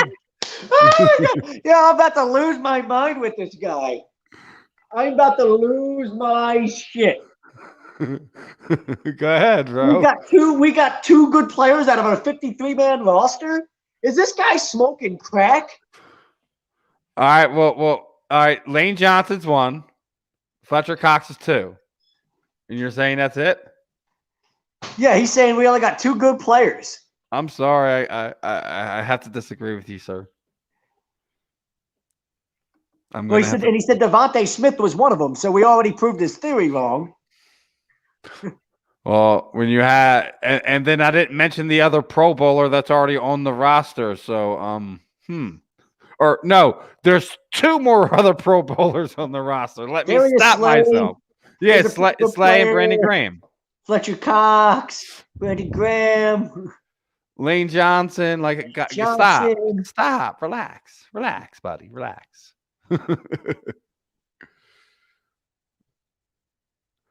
Now we're gonna have to get back into this. It was embarrassing, but it's also, this is what happens when you're trying to do this whole thing by a committee thing, and again, like I said, we don't have to be happy with that 3rd pick. Neither do they. As long as this guy develops, whatever, it is what it is. Howie's been wrong a lot of times, and he's been eating a lot of crow the last few years over it. It's on him there. I think, to Howie's credit, if we want to give him credit, he said they were going to stick to a theory of going best player available, something they hadn't done. In years past, they strayed away from it, which means if you're going best player available, you're trusting your scouts, right? I mean, linebackers aren't proven. Unproven, I think, is slightly incorrect. Obviously, T.J. Edwards has proved himself. Alex Singleton proved himself last year. They have depth there. We went over this, Jason. Now, the secondary, we can absolutely have a conversation about that secondary. We can absolutely have a conversation about that. Because the only person you can really rely on the back end there is what McLeod. But listen, you don't know what you have in K'Von Wallace exactly yet. No, and then you have Slay. That's really the only thing you have in the secondary. Maddox is going to be on the other side right now. There's a chance you sign somebody. The kid from Texas Tech will be in the picture, right? There's if Surtain or J.C. Horn was there, maybe you go there. But because those 2 guys were drafted ahead of you and were gone, I think for them the obvious pick became Devontae Smith. They weren't going to take Micah Parsons there, and I think this is what people like. Look around the league, like there's a handful of teams that actually value linebackers at a high enough level to go take them at that high of a pick. They're going back to that one. All right, they were talking about your Skeet Ulrich. That's kind of funny. I could go to Skeet Ulrich. Now that one, there you go. I'll give you that one. Give you that one. Skeet, there you go, Prism. You got a better one in there because Skeet's much better than Steve Buscemi. How many teams though? Like, there's a lot of teams that are just like the Eagles, Steven, when it comes to they really don't spend a ton of when you talk about do they go out and pay a ton of money for linebackers or free agency? No. Do they go out and draft linebackers really high in the draft? No. There's a lot of teams that do the same type of philosophy that we do. I just think they're maybe a little bit better at finding those linebackers later in the draft and things like that. Again, I'm not a huge fan of our linebacking core, but I think the Eagles likes their linebacking core. I think they think Alex Singleton's a stud. I don't know if he's a stud, but he's definitely. I think he's a decent player, but I think they think he's a stud. To them, they're like, hey, he's our guy. That's our stud linebacker there. That's why they're not. They didn't even entertain the idea of going and drafting somebody like a Michael Parsons. They think Alex Singleton is Michael Parsons. Bless their heart, they're fucking stupid, but that's why they didn't draft a linebacker because they're happy with their linebacking core. I'm not. Steven's probably not. Obviously, no. Listen, man, you already know I was. This organization is. Listen, Devontae Smith or Micah Parsons, I'd have been fine with it. You already know that. You already know I'm a Penn State linebacker, absolutely homering ass fool. Yeah, yeah, I know. The guy that said that said something about, you guys think we could sign Xavier? No, we couldn't sign Xavier Howard. No, absolutely not. No, we're not going to sign anybody that's going to break the bank, Bill. Like, there's just not cap room for that. But there is cap room to go bring in a veteran quarterback, or two to, one of these guys that's on the market that you like enough to be like, hey, yeah, Philly came back in with the No. Baldy If he said, thing. if I doubt Baldy called him the best offensive lineman in the draft, but I mean, if that's what he said, then yeah, I mean, I'm with Stephen. Baldy's just being, A bit of a homer. Baldy's one of those guys that's never met a football player that he didn't like. Like, you notice that about Baldy? Like, Baldy's I heard Baldy talk. Like, Baldy was talking up Trevor Siemian a few years back. I will never forget it. It was on 97.5. I think it was maybe like the last time I ever listened to the fucking dial because shit like this was going on. Remember when Trevor Siemian was like sucking so much dick as the Broncos quarterback? Like, it wasn't even funny. He was just so much hot garbage. I don't think we need him to go in 17. We just need to have them have somewhere in the top 10. We'll be all right there with that, Jesse. You know what I mean? Yeah. You have draft capital next year. 2 2s, 3 1s, 2 5s. Come on. You still have Zach Ertz to kind of make some things happen. You could take one of those ones and trade it. Zach Ertz will probably get released, but Fletcher Cox could end up in a possible deal of some kind. Yeah, that's also another thing I've been thinking. Depending on what happens with the Jalen Hurts situation, right? Like, so say Jalen, we've decided he's not the guy, and we're going to go and get a quarterback. He all of a sudden becomes trade capital to go with those first-round picks if you actually think about it in the right way. Still got 2 years left on a rookie contract, right? And then you've got that. Say you package Jalen Hurts with 3 first-round picks to a team to get up to the top of the draft. It's almost hard for them to say no to that, right? Like, you say, hey, you get the Texans, 3 first-round picks and Jalen Hurts. It's almost hard for them to say no to that. 3 first-round picks and Jalen Hurts for Deshaun Watson, right? Like, it's almost hard for the Texans to say no to that. I think another thing here he's bringing up, like, we were back on this about we haven't the other thing, like, when I'm with you, Ewing. We just talked about that. We just talked about it. Getting last year's player production or any of the past few years, like getting the idea of what players are from a previous regime, getting that out of your head, because you're right. It's a completely new coaching regime, and we talked about that earlier, that is going to completely change things. Jalen Hurts' 52% completion percentage could have been more because Doug Peterson was running such a vanilla offense and his play calling was so fucking garbage that's all you were going to get out of Jalen. And maybe Nick Sirianni puts him in a lot better positions to succeed, and he looks much better, and he takes some steps forward, and you're like, hey, I like this kid now. He's going to be my franchise quarterback. But you just didn't see that last year. Now whether that was because of Jalen, or whether it was because of Doug, or whether it was a combination of both, that being made to be seen. But yeah, all these things matter. Same thing with the wide receiving core, right? Like, what would drive Philadelphia fans crazy? Steven, tell me this would not trigger the shit out of people in this city. Imagine if J.J. Arcega-Whiteside somehow turns into a legitimate receiver now that Nick Sirianni and this new coaching staff's here. All of a sudden, something like that happens. Umbrella Boy turns into, like, a 1,000-yard receiver boy. Like, What are you smoking? And please pass it to think that might happen. What are you smoking if you think that's going to happen? No.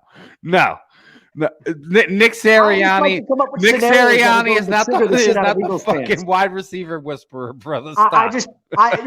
They brought in the dude from the guy from India, whoever the fuck he was supposed to be, the other dude that was supposed to be like, the really, really good wide receivers to go with it. But I'm just saying, I like to think of shit that would trigger Eagles fans. You want things that'll trigger Eagles fans? J.J. Arcega-Whiteside to all of a sudden actually show a pulse and, like, do something this year. Oh, it'd trigger the shit out of Eagles fans. But take him out of the picture still. We were talking about the guys last year, John Hightower and Quez Watkins and Rager. Like, as much as we're, like, very disappointed in those guys, we don't know. They could become something. Philly boy, right? Listen. We didn't say he didn't have an eye for talent. We just said he likes hyping guys up. It doesn't matter if they're he's a film guy, so he finds the thing about them and he shines it up real nice and presents it to you. Go find me a player that Brian Baldinger has ever talked bad about, Philly fan. Like, there's never been a prospect that Brian Baldinger's talked bad about. Never. Like, it used to be like John Gruden on Monday Night Football. Like John Gruden, never used to. There was never a player on Monday Night Football that John Gruden wasn't in love with. Oh man, John Gruden on Monday Night Football. Jesus. Now, this guy right here, this is a football player, man. Let me tell you something. What I like about this kid, he's just one of those hard. They just still have not players. find anybody to replace John Madden, and it's never gonna happen. It's never gonna happen. Peyton Manning was like, nope, fuck you. Yeah, I'm with you, Jay. He brought up Steven Nelson from Pittsburgh. Yes. It's controversy out the gate on the biggest day of Milton Williams' life. Milton Williams has Aaron Donald potential. Who knows? I wouldn't say he has Aaron Donald potential. You got that because his measurables are very similar, but that's still reason enough to be excited, right? Yeah. Like, go look at his shuttle time. Go look at his 40 time. Go look at his, the different cone drills that he did. Look at his height and his weight. Look at all those things. He measures up very, very identically to Aaron Donald. Doesn't mean he's going to be Aaron Donald, but hell, how can you not be excited about a guy that did all the drills in very similar time and fashion, to Aaron Donald? And you got him in the third round, right? It's not like we took that kid in the first or something. I didn't stand people bitching about us taking what if we took that kid at 37? I get it. I'm not a fan of bitching about third round picks. I feel like third round picks, you're kind of in an area where you just Relax. this is kind of when you're taking shots at guys anyway. You know what I mean? You're not really nothing's really set in stone come the third round.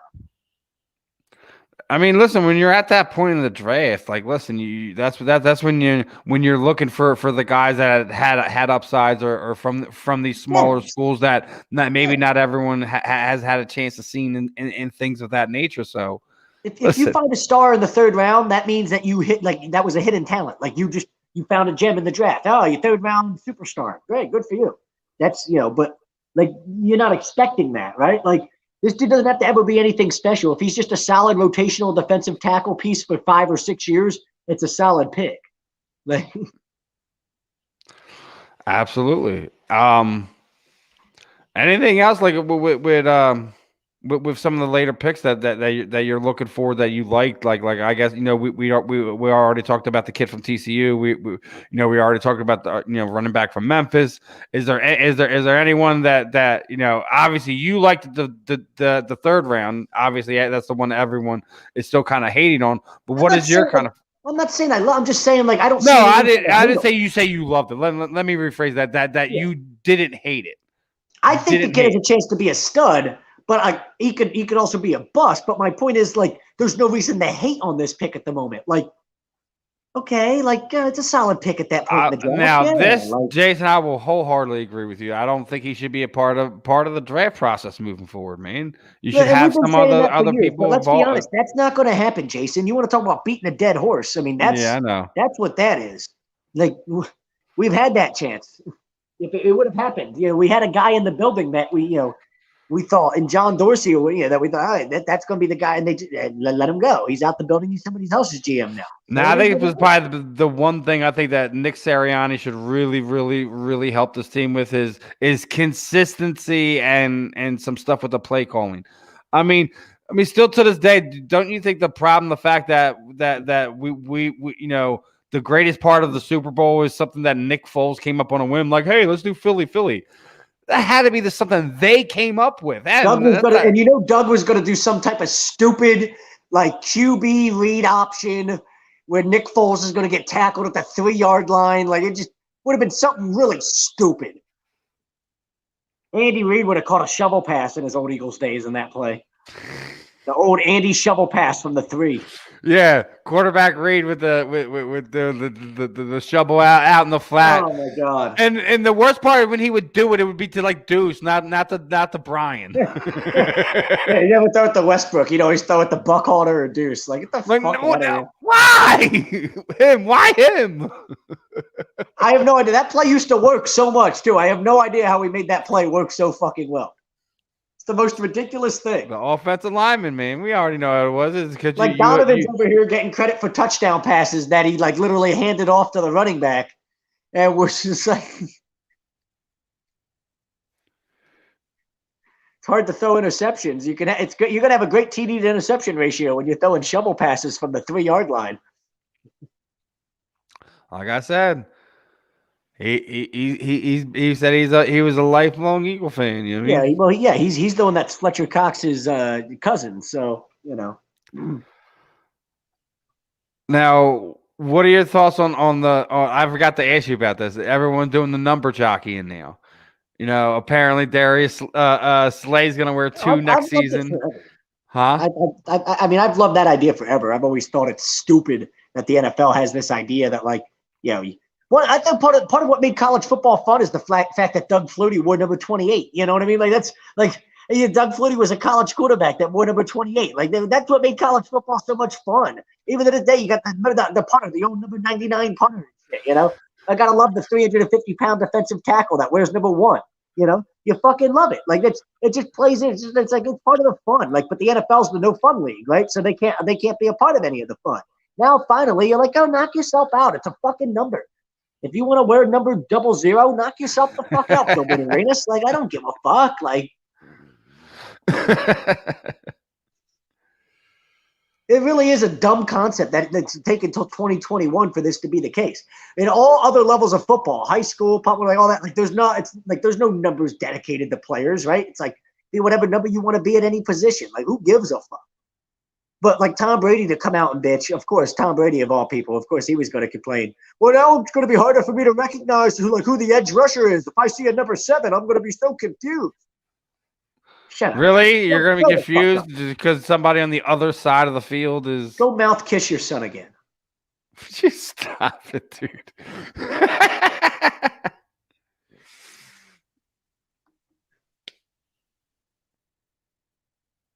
Change the one helmet rule. What the hell? What do you want them to wear? Multiple helmets? I'm not sure what the hell.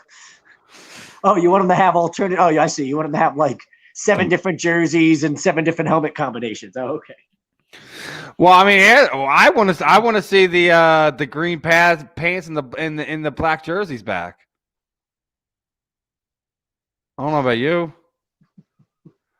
I mean, honestly, I think teams should be able to wear whatever combination. I want to see it be like one of the old Weeble Wobbles. Like, I want to see they want to have like one size helmet underneath, and then you got an even bigger helmet over top the smaller helmet, and then an even bigger helmet over that one, and you can just keep it going. Look like a fucking Weeble Wobble out there. That's what I want. Coming up with stupid fucking ideas. Oh my God, brother! That'll help the concussion issues.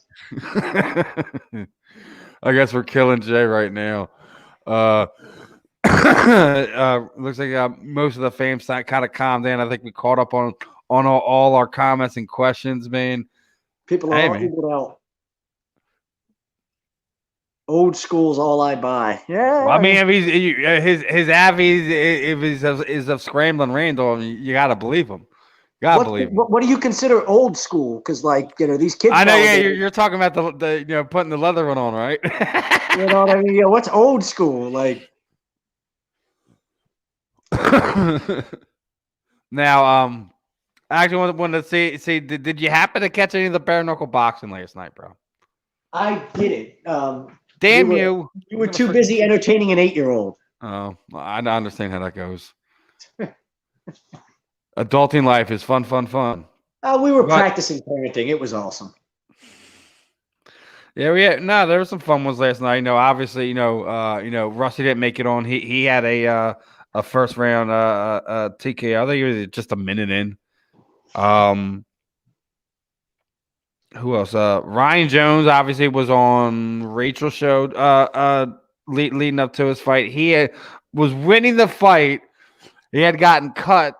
Was like literally moments away from probably stopping this guy. The doctors come in to check the cut and stop the fight. That's rough. Stephen Curry's going off again. Isn't that what he does? Steph's got 30. We just started the fourth quarter, and the Warriors are whipping the Rockets' ass, 92-69. Our guest, Astula Qatar. He stopped Chris Sarro early in the fight. Nice. 48 seconds. Whoa.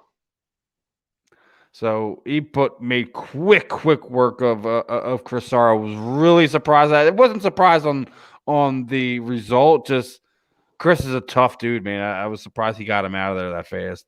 Then you had some lineup changes. Bob O'Bannon takes the fight on freaking 4 days' notice. He's actually being cornered across the world. His cornerman was actually being video called in. So in between rounds, they're putting the headset on him. That's insanity. Jesus Christ. That just tells you how crazy the sport is at times, man. Things like that happen. So did you watch the Kentucky Derby today, Steven? No, I did not, but I heard what was it, Medina Spirit won? Yeah, Bob Balford's horse for a record 7th Kentucky Derby victory. What was it? Lorenzo Hunt did well again last night for BKFC. He should be one of these guys that should be getting a nice push over the next handful of events that he should be around. That guy's gonna either be a champion or a star for BKFC real soon. Keep an eye on that. Mike Richmond, obviously, was supposed to be on here once with us. Wound up hopping on with Rachel. Was taking on the hometown kid Marcel Stamps and gets the first round stoppage. Was not surprised about that. One thing I was surprised, even though the Stamps is the hometown guy. Richmond's kind of more the known name, and for some reason was the underdog betting wise for that fight. So hopefully some guys were taking advantage of that. Speaking of betting wise, UFC's getting ready to close up and get ready to head to the main portion of their fight night card. I'm still going with my man Reyes in the main event for that one. I don't know about you, my friend. I'm going the opposite of you because fuck you. Whatever you say, I'm just going to play devil's advocate with you. Well, no, we're going to get back into some Philly sports here in a second. I just want to real quick touch on the BKFC event. Obviously, with Rusty didn't make it on. Yeah, and the MMA chat has ran Jay out. Yeah, Jay's like, I'm done. Peace. I love you too, guys. Thanks. He said he was he watched the Fog Bowl. He was a Bears fan when he was 11, and then he watched Randall play. Yeah, that'll do it to anybody. I'm hoping it couldn't have been Randall's play in the Fog Bowl that turned him into an Eagles fan. That wouldn't make much sense. He was probably just one of those things, not his play in that particular game, but. I will always live by I will say that for me, I think if you're just being fair about all of it, you lived through both guys, but I think Randall's the guy that there's no Donovan without a guy like Randall. Randall broke down so many barriers for guys like that. That for me, Randall's always going to be the best quarterback in franchise history, although statistically Donovan owns all that. But for me, Randall was just. Who was more fun for you to watch? In their prime, at their best. Man, I love both of those dudes. Don't get me wrong. Listen, both of those dudes' jerseys were in my closet, the whole nine. Listen. But Randall had an electricity about him. He was a little different, right? But it was just because he was a wild card, man. And Donovan wasn't a wild card, but he could make more things happen down the field than Randall could. Sure. Randall make more things happen outside of the pocket when they broke down. Donovan did the first few years of his career. After that ankle injury, they kept him in the pocket. He was kind of a different quarterback after that point in time. The first few years of Donovan's career, the best year of Donovan's career was 2000. His first year as a starter, he finished second in the MVP voting to Marshall Faulk. I mean, the dude was 70. I think the craziest stat I've ever saw. He was 77% of our offense or something that year. Passing yards, rushing yards, literally, we had nobody in 2000, and he was 77% of the offense. And that was his best year. I think with Donovan. We saw a guy that we thought this guy is going to be a Hall of Famer from 2000 to 2002. Then he broke his leg and everything. You saw him get out of shape real quick after that, and I think it really affected his play and everything. That I think he'll never admit it. I think that ankle was never right after that. Of course, he gained a bunch of weight. He was a much fatter, he just the legs. And the I'm legs not going were to there, use but that to take anything he away was from him. never I the just, same listen, for me, agility-wise. for me, when you talk about Randall and Donovan, it's a push for me. It'll always be a push for me. I think that's fair. Like, I think that's the fair way to go. But I feel like I talk to a lot of people that watch them both in their prime, and they feel that way. Although I've got an older brother it's that rough, loves man. Randall. Like if you're trying to, because Randall had this upside that he just never delivered on. Now Donovan had a lot of potential. Randall Of a random, and you listen. If you would have gave that defense to Donovan McNabb, we wouldn't have been having this conversation. Oh, sure. You wouldn't be having this conversation. But Randall also played the quarterback position differently than anybody like really ever had before him at that point. And you saw he was the original mold for the mobile quarterback. Michael Vick. I mean, right? Like literally, it wasn't like a long process. Like we see Randall in his prime, and then 10 years later, Michael Vick becomes the next, the most explosive, electric running quarterback you've ever seen. But that was I bet you Michael Vick wish he had Randall's frame. Sure, I'm sure he wishes he was 6'5". Yeah, but I mean that's fair, right? Like all of those guys that came at, like Randall was kind of the first of that breed. Steve McNair, I guess, was really the second that you could say. Randall was the guy in the 80s, and then Steve McNair was drafted there in the mid 90s and kind of became. Now he was what I think he was what Eagles fans hoped Donovan would have been. Yeah, and which is weird because like go look but at he had better talent around him. He had better talent around him. Period. I mean, Eddie George is one of the most overrated running backs of all time. But stop it.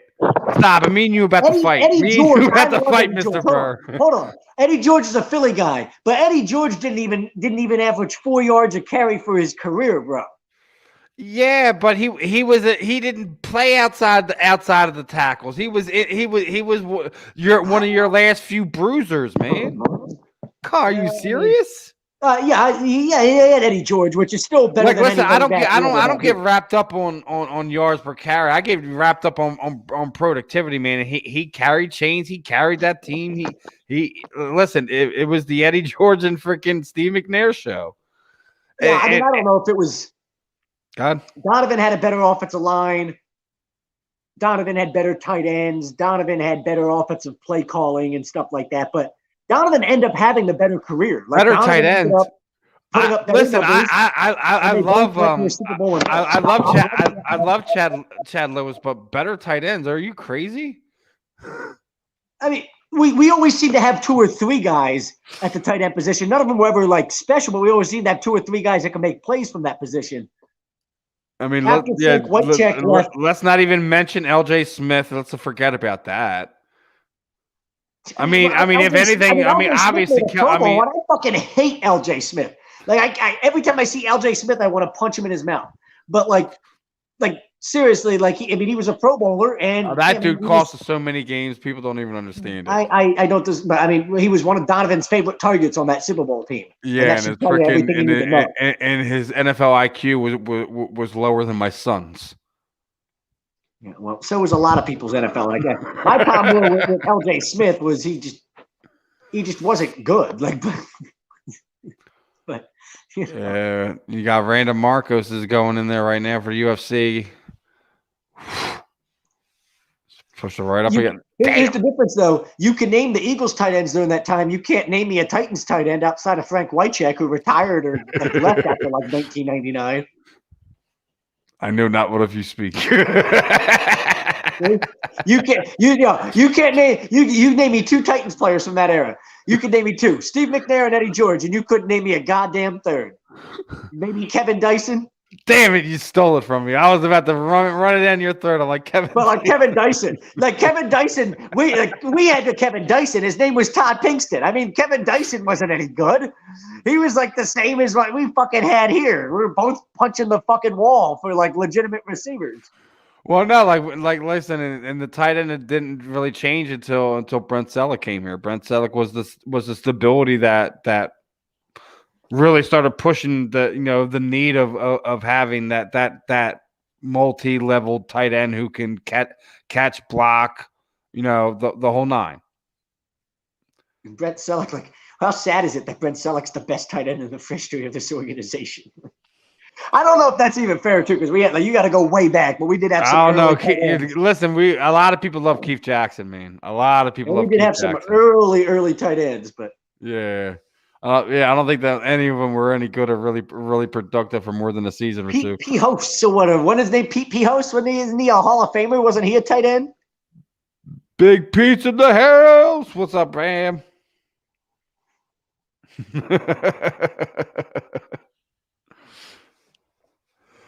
All right, are you? Are we going to touch on some Sixers or Phillies stuff before we get ready to get into the last half of this? The Phillies game. Hector Neris gave up the home run and the game's over. Yeah, that's it. That was the end of it. I told you it was Was that a walk-off? No, it wasn't a walk-off. They had the top. We came up at the bottom and didn't do anything with it. And we didn't do nothing. And we have an eye poke. How are we what's crazy is we beat the Nets yesterday 2-1 and ended up in first place, and we were 13-13 at the end of April and in first place in the National League East. How fucking crazy.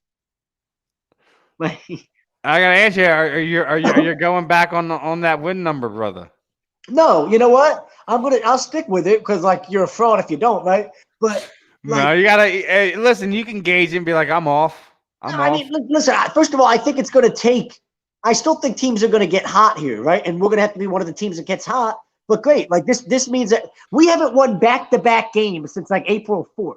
Okay, what that tells you is that we haven't won back-to-back games since we swept the Braves in the opening series. That's the last time we won back-to-back games.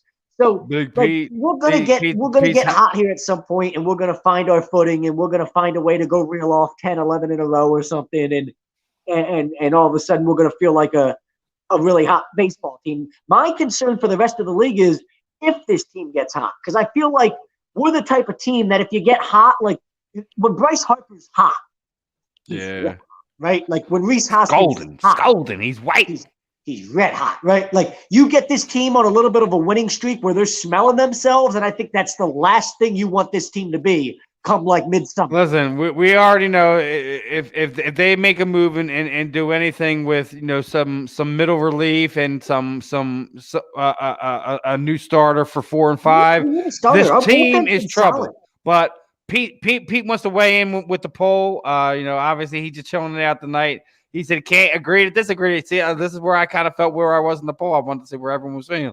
We were kind of meh in the middle, and that's where it is. And, like the game all picked, but, which kind of came out of the draft with 2 corners. You don't need 2. You just needed 1. Yeah, like I said, we can't really – I don't know how you don't really dislike the kid from TCU at this point in time. I still think that I still think free agency, some of the guys in the chat were talking about a little bit earlier. I think we'll sign a free agent to kind of be paired to the other side with him. I could understand the argument if Surtain or J.C. Horn were still on the board there in the first round and they did what they did, and be all right, you passed. But I think they went Smith because all the other guys you're going to go are gone. Surtain's gone, J.C. Horn gone. Those were 2 names we were sitting there saying you have to take them there if they were there. Listen, they weren't there, so the Eagles went and did what they did. So I've been on the set. I have no problems with what they did in round 1, none. You really I don't understand some of these people. All of a sudden, if anything, fans should be more upset with day 3 than they and it's only aspects of day 3. I already said. No problem with the running back. No problem with taking the kid from TCU there at corner. I'm good with it, man. We already knew where we were with this kind of rephasing to getting some youth, getting some talent in this building. But I don't say so. Peter, if say we take Asante Jr. with the 37th pick, and then we take the other kid from Texas Tech or TCU, wherever the fuck he's from, Fletcher's cousin in the 4th round there. That really makes this draft. All of a sudden, it's it goes from I wish we came out with 2. That changes everything. It goes from a C+ to an A+. I really don't get that. And we just had another kicking of a downed opponent. They're both on the ground, and Random Marcos just booted her right in the fucking face, and she's selling it like a champ. Look at this. I can't. Because we were already making fun of what happened with 1FC with the whole thing. What happened with Eddie? Oh yeah, I should have been watching it. Damn it! I know. I went right past it. Oh man, she's selling it now, man. It was. I mean, she got kicked, but it wasn't like that, man. Like, yo, you eye poked her like a minute ago, and her eye, like you already see, like the blood vessels popping up, but.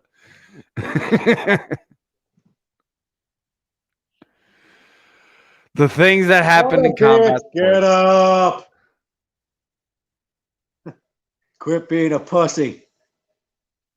Oh God, they called. I don't know if you call. Yep, that's it. That's it. Fight's over. They calling it. She's all mad. Look how mad she is. Because she messed up, man. Like people don't understand the part of the fight world that sucks because that right now because that just messes up so many things, money wise, everything.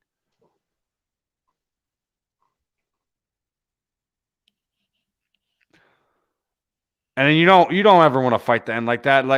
You could tell it wasn't on purpose. She was just kind of flirting, trying to push her back, and now she wound up her foot moved from here to here. So here we go, man. That sucks, man. Especially you think these fighters put 2-3 months in for these training camps, put out so much money. Why is that illegal? That looks. Her knees are down. Like, listen, your knees are down on the ground. They just do not allow that. They were both on the ground. Yeah, that's clean. Fuck that. It's not. See, she was using that to push, like she was trying to use it to push her away to get some space so she can stand back up. Because her knees are on the ground, you can't do that. I still think she's selling that a little bit. I'm sorry. I don't like to sit there and call on that, but like you've been kicked in your but in the face by a kid, and there's kind of the same situation. You're gonna act like you're like the way she's acting. Like you could tell when she first got clipped, it wasn't. Oh my God! Look at this! Look at this! She's out.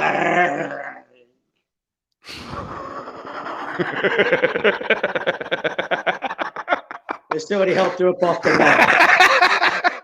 I love you, Zach. Oh man! Look at her stupid face. Oh, I gotta save Zach from himself tonight. Again, anyone who's still tuned in. Is she listening? I mean, good Lord. No, I have it on muted. I'm not listening to it, so I'm sure you're gonna fill me in a second.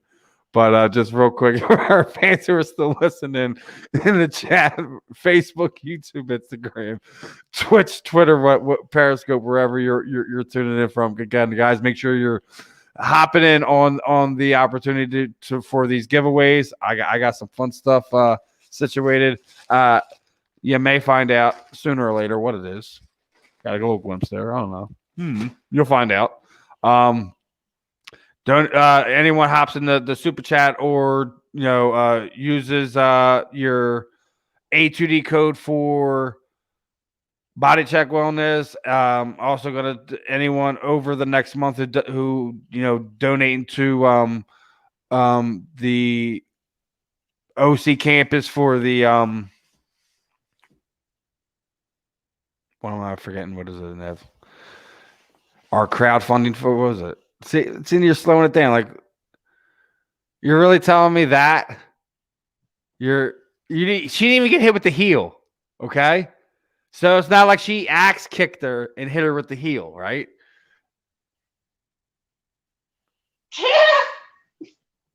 Like, see what I mean? Like, you could tell like how she fell and stuff. Like when you knock somebody out, when you clip them, like you can see how how their body falls and stuff like that. If they're hurt or not. Why are they a bunch of pussies all of a sudden in UFC, Steven? It's not just hey, listen, fighters. You do what you can to get out of a fight. Sometimes if you think you're outmatched or something like that, that's a win. I mean, win means everything in the UFC. Don't mean that they didn't notice that you found the way out of that fight, and they may or may not rebook that. But that's just rough, man. I would never want to win a fight that way, but I also travel. Why don't they call traveling in the NBA anymore, Steven? I don't know. What's the point? Jesus. What is Big Steph over there doing now? Is he dropping it down on him, brother? No, he's on the bench because they're winning by so much. Yeah, that's all that matters, man. Are you hopping on with us this week? I forgot to ask you. What happened? What happened? Well, I'm talking about the giveaway and everything to the fam and stuff like that for the special interview we got this week. Are What you hopping day? on? What day? The 6th, Thursday. Thursday. Perhaps. Thursday afternoon. We're gonna have some fun. We're gonna talk some baseball. We got a special guest for you guys. We got something to give away.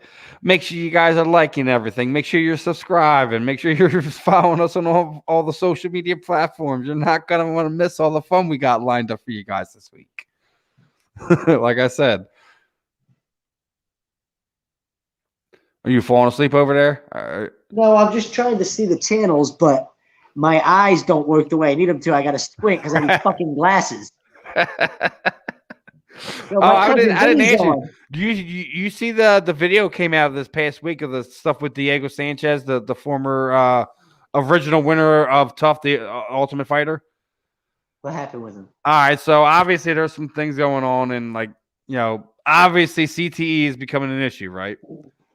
And I think he has this new manager or whatever, so whoever's running his fight career at the moment. And I guess that it was really obvious they're trying to angle towards some type of lawsuit, right? And one thing, there are a couple of videos that come out, like it looked like would look like a pre-production meeting of some type of sort. Paul Felder's there, Megan O'Leary's there, Stephen Bonner's there recording it. It was just a really weird and kind of awkward situation, which ultimately led to Diego being let go, and he is now a free agent. He was with the UFC 16 years. What? He literally the gist of his of his time from Ultimate Fighter 1 till up until this week, he was a member of the UFC. He didn't fight anywhere else. That's where he made his home. It's one of these things where you see managers have ideas of what's going to happen, and these are things that happen. I don't know what you say, ruin his legacy, ruin his relationship with with some of the guys in the UFC. You don't know, but it's one of these things where when these guys get at this point in this career and they have these people in their business life, sometimes it's not always the best thing in the world, and it's sad to see it kind of unfold in the way it does. Yo, Dusty Baker looks old as dirt. He's what, like 80 now? Yeah, he's got to be like 81. Like, why are you managing my baseball team? You should be managing the softball team at the senior citizen home, and you're over here managing my Astros. I don't understand any of this.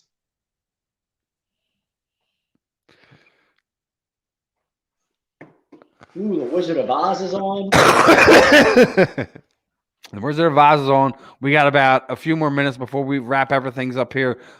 Sixers thoughts, man. Ben Simmons, he's back. We've seen the numbers over the last week.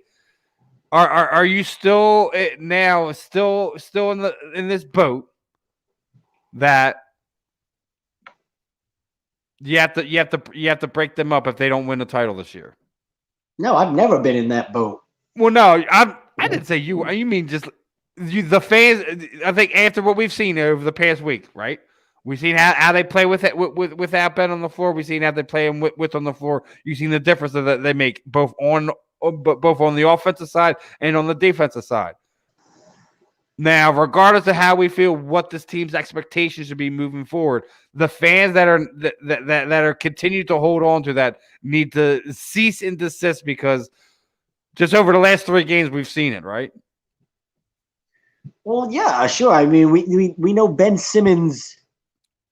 At this point, I think it's fair to call Ben Simmons the best defensive player in basketball. Big time's in the house. Big time made it in late. Right. It's all right, brother. We know he's you've been made running around like a clear- crazy person. But yeah, absolutely. Like, listen, Ben is special on the offensive side, on the defensive side. It's just getting to the point where when we moving forward, listen, all I want to see is playoffs. Like, listen, if we get one, great. If we don't, it's gonna suck. But I still think this team is good enough to overcome whoever's out there right now.